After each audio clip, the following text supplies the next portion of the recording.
여러분은 영화나 드라마를 보실 때 누가 주인공인지 잘 찾으시는 편이십니까?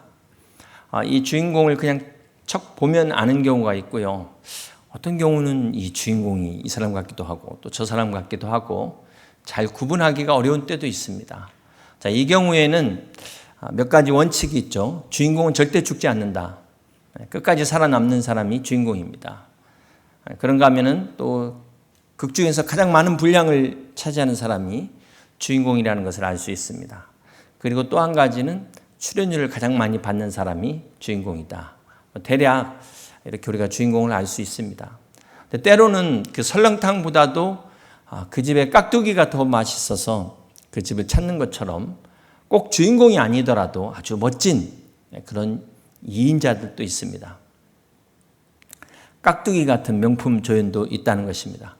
오늘 본문의 오바댜가 바로 그런 사람입니다. 오늘 본문의 제목을 엘리야와 오바댜라고 하지 않고 오바댜와 엘리야라고 한 것도 바로 그런 이유입니다. 북이스라엘의 아합 왕의 시대를 다루고 있는 열왕기서의 주인공은 누가 뭐라 해도 엘리야 선지자입니다. 그런데 이 주인공인 엘리야 못지않게 중요한 인물이 바로 오바댜라는 것입니다. 사랑하는 성도 여러분, 이 하나님의 역사는 주인공 한 사람으로 이루어지지 않습니다. 세상 영화나 드라마도 마찬가지인데요. 이것은 마치 오케스트라가 주의자의 주의에 따라서 모든 악기들이 서로 주연이 되기도 하고 또 조연이 되기도 하면서 서로 하나 된 아름다운 하모니를 만드는 것처럼 하나님 나라에는 주연만 따로 있고 조연만 따로 있지 않다는 것입니다. 자, 그렇다면 오늘 본문의 오바댜는 어떤 사람이었을까요? 이 오바댜가 대략 성경에 한 12명이 나오는데요. 오바댜서를 기록한 선지자가 아닙니다. 열왕기상 18장 3절을 다시 한번 보겠습니다. 아합이 왕궁 맡은 자 오베야다를 불렸으니 함께 있습니다. 이 오바댜는 여호와를 지극히 경외하는 자라. 이 오바댜는 아합의 국내 대신으로 그 이름의 뜻이 오바댜, 여호와를 섬기는 자다라는 뜻입니다. 그런데 그의 삶이 그 이름처럼 여호와를 그것도 지극히 경외하는 사람이었다는 것입니다. 자, 그런데 오늘 본문의 아합 왕은 여러분 잘 아시는 것처럼 북이스라엘 역사상 가장 악한 왕으로 유명한 왕입니다. 그 아내 이세벨 역시도 이방 여인이었는데 아합과 결혼한 후에 바알 숭배를 이스라엘 국교로 이렇게 만들어버릴 정도로 이스라엘 역사상 가장 악한 손에 꼽히는 왕이 바로 아합이었고 왕비 이세벨이었던 것입니다. 자, 그런데 오늘 오바댜, 그것도 여호와를 지극히 경외하는 이 오바댜가 바로 이 아합의 궁전을 관리하는 국내 대신이었다는 것입니다. 여러분 어떻게 생각하세요? 지금 이 멀쩡한 사람도 아합 밑에서 일하기가 어려웠을 텐데 오바댜가 궁의 모든 일을 책임지고 관장하는 그것도 왕의 최측근이었다는 것입니다. 어쩌면 이 악한 아합 주변의 충신들은 다 떠났을 거예요. 믿음 있는 신하들은 다 떠나고 출세의 눈이 먼 왕에게 아첨하는 간사한 신하들만 남아 있었을 것입니다. 자, 이런 시대적 상황 속에 오늘 여호와를 경외하는 오바댜가 아합 왕과 함께 하고 있었다는 것입니다.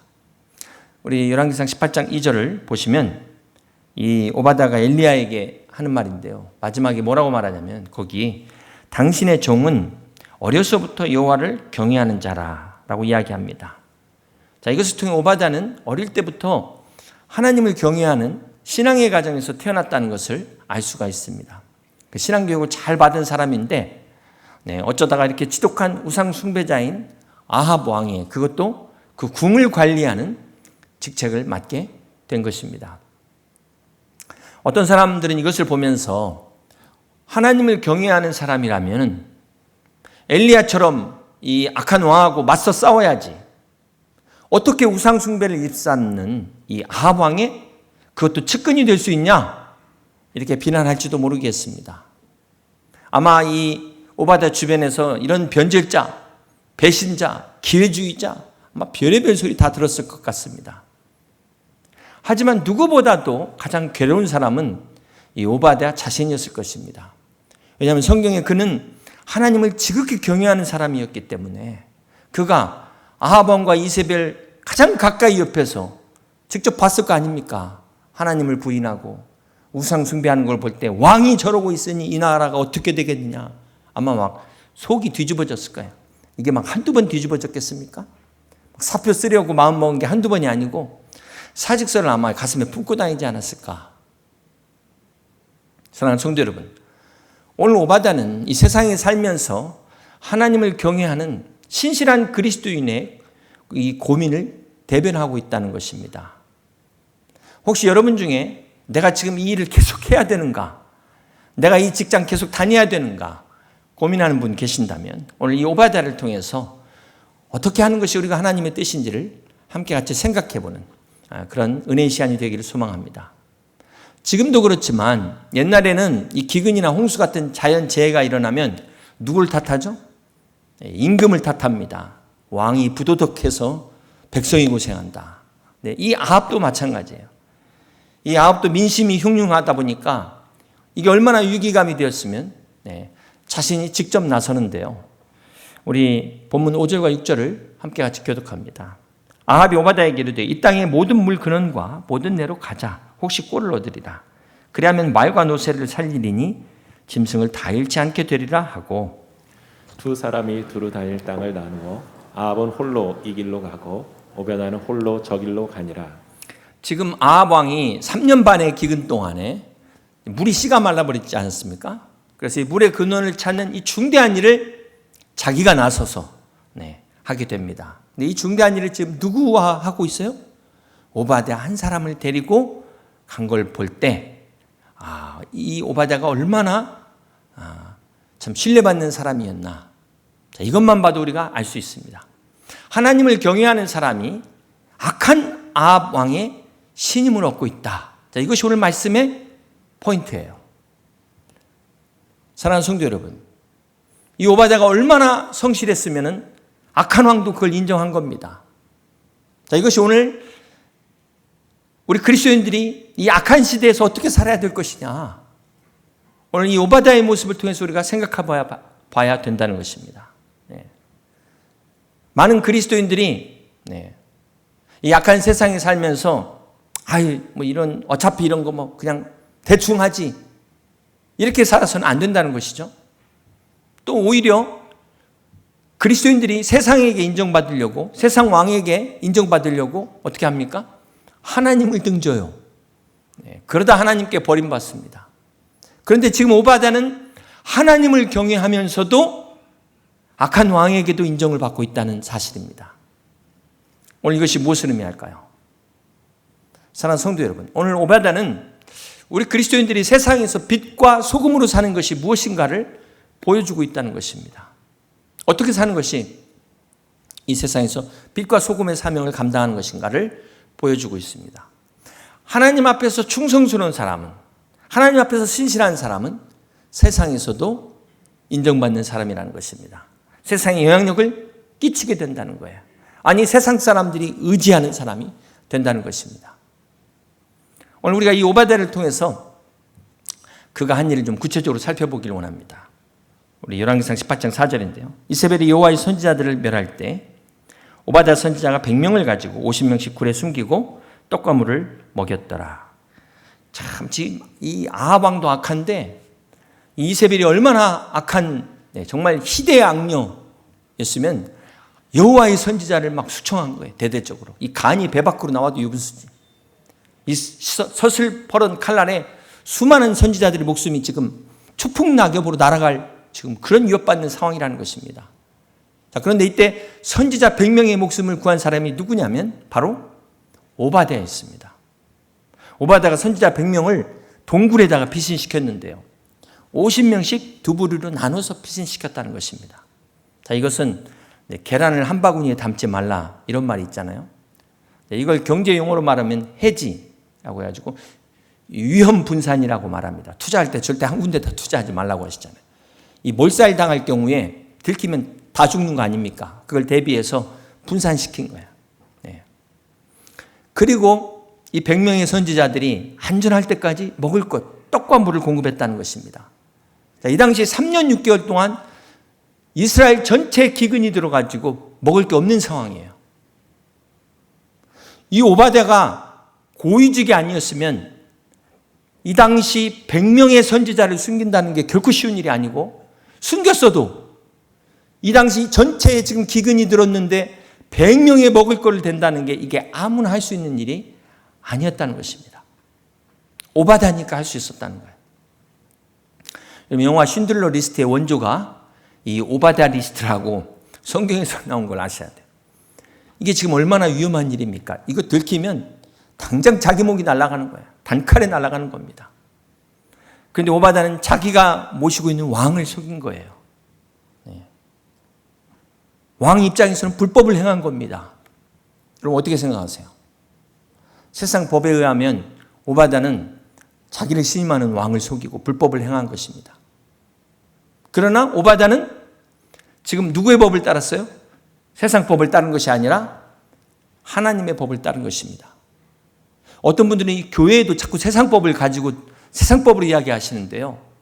하나님의 법은 모든 법 위에 초월해서 최상위에 있는 법이 바로 헌법이 아니라 하나님의 법인 줄 믿으시길 바랍니다. 이것이 바로 오바댜의 믿음이었어요. 이것을 우리가 분명히 알아야 된다는 것입니다. 여호수아 2장에 보면은 기생 라합이라는 여인이 나옵니다. 자, 이 라합은 여리고성의 여리고 백성이죠. 그렇다면 어느 법을 따라야 될까요? 여리고성의 법을 따라야 되는 것입니다. 그런데 이 여인은 하나님의 법을 따랐어요. 그래서 마지막에 어떻게 됩니까? 여러분 아시는 것처럼 여리고성이 다 점령당할 때 그녀와 그 가족은 구원을 받습니다. 어디 그뿐입니까? 마태복음 1장에 보면 예수님의 족보가 쭉 나오는데 거기에 올라가요. 이 라합의 이름이. 이것이 바로 하나님의 법을 따르는 사람들의 축복이라는 것입니다. 자, 오늘 본문을 보면은 이 밀정의 원조가 바로 오바댜였다라는 것을 알 수가 있습니다. 악한 아합 왕과 이세벨로부터 최측근으로 있으면서 하나님의 선지자 100명을 숨겨줘서 그들을 기근 가운데서도 먹을 것을 공급해서 안전하게 살렸던 이 오바댜. 이 오바댜가 있었기 때문에 훗날 엘리야가 이 모든 일이 끝나고 선지학교를 세우게 됩니다. 여러분 만약에 이 오바댜가 없이 선지자들이 이세벨 칼에 다 죽었다면 엘리야가 무슨 선지자학교를 세운들 무슨 학생이 있었으며 무슨 거기에 함께할 수 있는 사람이 없었을 거 아니에요. 오바댜 때문에 살아남은 100명의 선지자들이 마침내 세상에 나와서 때가 되니까 하나님의 복음을 증거하고 무너진 제단을 다시 일으키는 놀라운 일이 가능케 됐다는 것입니다. 이것이 누구를 통해서? 오바댜를 통해서. 그렇습니다. 오바댜의 업적이 이것만이 아니에요. 오늘 본문 7절부터 15절까지 오바댜가 엘리야를 만나서 대화하는 장면입니다. 엘리야가 오바댜를 만나서 지금 부탁을 해요. 아합 왕에게 내가 여기 있다는 말을 전해달라는 것입니다. 아니 엘리야가 자기가 직접 아합 왕 앞에 나타나면 될 것을 왜 오바댜에게 부탁할까요? 지금 아합 왕과 지금 엘리야 사이가 완전히 원수 관계로 틀어져 있는 상태입니다.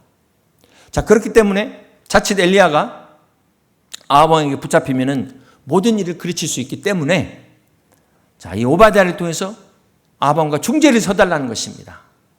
자, 그런데 오바댜는 지금 그러지 않아도 아합 왕이 눈에 불을 켜고 지금 이 엘리야를 찾고 있는데 만약 내가 엘리야 여기 있다고 얘기해놓고 만약 이 엘리야 선지자가 또 여기 갔다 저기 갔다 사라져버리면 종적을 감추면 어떻게 될까요? 자기가 지금 왕을 기만했다 그래가지고 자기 목이 날아갈 수 있다는 겁니다. 그러자 엘리야가 지금 거듭 약속하면서 이 오바댜가 아합 왕에게 전하게 되죠. 이 만남을 계기로 해서 바로 그 다음 장에 그 유명한 엘리야와 바알과 아세라 선지자 850대 1 갈멜산의 대결이 성사가 된 것입니다. 자, 이 역사적 순간을 준비한 사람이 누구예요? 오바댜예요. 항상 어떤 이벤트와 어떤 큰 일이 있을 때 그걸 기획하는 사람들이 연출자가 있다는 것입니다. 하나님을 경외한 오바댜가 이 아합의 측근으로 있지 않았다면 결코 이 갈멜산의 대반전의 기회를 이렇게 만들기가 쉽지 않았을 것입니다. 사랑하는 성도 여러분, 오늘 많은 사람들은 이 엘리야만 기억합니다. 엘리야의 하나님, 엘리야의 하나님. 그러나 이 일이 성사되기까지 보이지 않는 곳에서 헌신한 오바다 같은 사람도 있었다는 사실을 우리는 잊지 말아야 될 것입니다. 자, 이런 사람들이 바로 주연보다 빛나는 명품 조연이라는 것입니다. 비록 역할은 작아요. 나오는 비중은 작잡지만 결코 그 기여도만큼은 적지 않다는 것입니다. 주연이 뒤지지 않는다는 것이 그렇습니다. 사랑하는 성도 여러분, 오늘 이 오바다는 엘리야의 그늘에 가려졌지만 절대로 과소평가해서는 안 된다는 것입니다. 엘리야하고 비교해보면 엘리야는 선지자로서 불같은 하나님의 능력을, 불의 능력을 나타난 그런 불가능한 일을 하는 선지자였다면 오바다는 평신도입니다. 자기가 할 수 있는 일을 한 사람입니다. 자, 근데 오늘 성도들 중에 보면은 막 엘리야처럼 능력을 달라고 기도하면서 막상 자기가 할 수 있는 일도 안 하고 있는 사람들이 있다는 거예요. 그런데 오바다는 어떻습니까? 오바다는 자기 권한 안에서, 자기 능력 안에서 자기가 할 수 있는 일을 최선을 다해서 한 사람이라는 것. 여러분 이걸 기억하시길 바랍니다. 자, 그런데 이런 오바다가 오히려 엘리야가 할 수 없는 일을 했다는 거예요. 어떤 일입니까? 엘리야가 지금 아합의 추격을 받아서 도망가고 있잖아요. 지금 이 능력의 선지자를 막 죽이려고 하니까 어떻게 합니까? 엘리야가 어쩔 수 없이 지금 도망가다 보니까 자기 몸 하나 간수하기가 지금 쉬운 상황이 아닙니다. 오죽하면 사르밧 과부 여인 집에 들어가 숨었어요. 그 바람에 그 여인은 3년 반 동안 떡반죽 그릇이 떨어지지 않는 기적을 경험하게 됐지만 엘리야가 그런 신세가 되다 보니까 이 100명의 선지자를 살려준 사람은 누굽니까? 오바다였다는 거예요. 오바다. 만약 이 오바다가 나 도저히 이 자리 못 있겠다 하고 때려쳤다면, 그냥 사표 쓰고 나왔다면 결코 있을 수 없는 일이었다는 것입니다. 오바다가 아합의 궁에 붙어 있으면서 온갖 모욕을 다 참아내고 그 자리에 있었기에 가능했다는 것입니다. 사랑하는 성도 여러분, 엘리야는 저 밖에 있는 사람이기 때문에 얼마든지 비평할 수 있습니다. 얼마든지 막 왕도 저주할 수 있어요. 그러나 이 오바다는 함께 있는 사람이기 때문에 하고 싶은 말도 다 할 수가 없는 상황이라는 것입니다. 참아야 되죠. 어쩔 수 없이. 때를 기다려야 되는 것입니다. 그래서 결정적인 순간에 하나님의 선지자 100명을 살려낸 거예요. 교회 100개를 살린 겁니다. 이런 사람이 필요하다는 거예요. 사랑하는 성도 여러분, 하나님의 역사에는 엘리야 같은 사람이 필요합니다. 그러나 동시에 오바다 같은 사람도 필요하다는 것입니다. 엘리야처럼 하나님의 말씀을 선포하는 사람도 필요하지만 오바다처럼 그 말씀을 가지고 세상 한가운데로 들어갈 수 있는 사람도 필요하다는 것입니다. 이 엘리야가 오늘날 목회자의 사명이라면 오늘 여러분은 어떤 사명일까요? 오바다의 사명을 갖고 있다는 것입니다. 요즘 이 직장 들어가기가 얼마나 어렵습니까? 취업하기가 얼마나 어렵습니까? 막상 들어가도 거기서 적응하기도 쉽지 않아요. 들어간 기쁨도 잠시. 그 회사는 회사대로 거기서 승진하기 위해서 얼마나 노력해야 됩니까? 그나마 요즘은 이 코로나 때문에 회식 자리가 많이 줄어서 다행이라고 하는데 빨리 코로나가 끝나야겠지만 끝나면 또 이 회식 때문에 걱정하는 분들도 계시더라고요. 기쁨도 잠시 들어가 봤더니 그 안에서 줄타기를 해야 되는 거죠. 그 회사 안에 정치 세계가 있는 거예요. 그 안에서 어느 라인으로 붙어야 되느냐. 그러다 보니까는 내가 여기서까지 꼭 이렇게 해야 되나? 밥맛이 떨어지는 거죠. 입맛이 떨어지는 겁니다.